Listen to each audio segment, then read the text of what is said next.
Imagine a creature so small, yet so lethal, that it kills hundreds of thousands of people each year. Yes, we're talking about mosquitoes. These tiny assassins are responsible for a staggering number of deaths worldwide.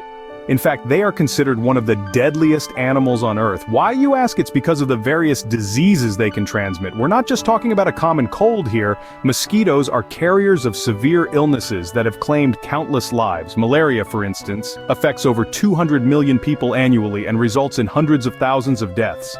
Then there's dengue, a disease that has seen a 30-fold increase over the last half a century. But mosquitoes aren't just a tropical threat. They're a global concern. The Zika virus, you may remember, caused a significant health crisis in the Americas not too long ago. And now, a new name has been added to the list of mosquito-borne diseases causing concern: Eastern equine encephalitis, or EEE, a rare but serious disease. And now, this minute menace has caused alarm in Massachusetts. The first human case of EEE in Massachusetts in 4 years was recently reported, sparking fear and concern among residents. It's a name that might be unfamiliar to some: Eastern equine encephalitis, or EEE for short. But don't let the complexity of its name fool you. It's a deadly disease transmitted by our tiny foes, mosquitoes.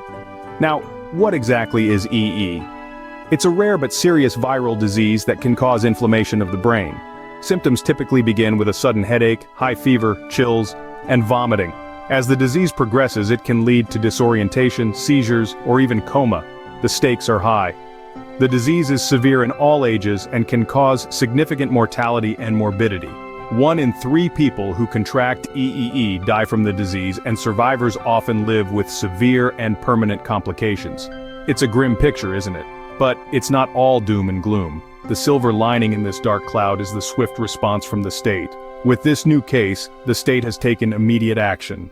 Massachusetts isn't taking this threat lightly. Mosquito spraying in Plymouth and Worcester counties is underway to combat the risk of EEE.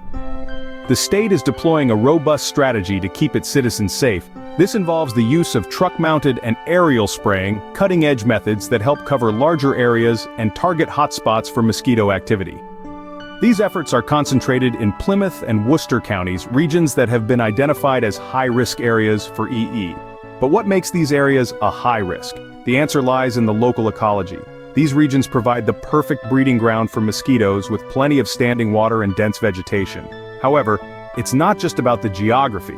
The local population also plays a role. Areas with high human and animal activity are more likely to see an increase in mosquito activity, as these little bloodsuckers are attracted to the carbon dioxide we exhale. The state's efforts are not limited to spraying alone. They are also educating the public about the importance of draining standing water, using screens, and protecting animals, all crucial steps in stopping the spread of EE. But the state can't fight this battle alone. While the state is doing its part, residents must also take preventive measures to protect themselves and their loved ones. It's a shared responsibility, a community-driven effort to keep our neighborhoods safe from the mosquito threat. Let's talk about some of these measures. One of the most effective ways to protect yourself is to avoid outdoor activities during peak mosquito activity times, typically dawn and dusk. If you must be outside during these hours, consider wearing long sleeves and pants to limit skin exposure. Another preventive measure is to drain standing water around your home. Mosquitoes lay eggs in stagnant water, so by eliminating these breeding grounds, you can help reduce the mosquito population. This includes emptying pots, buckets, and bird baths regularly. Installing screens on windows and doors can also provide a barrier against mosquitoes.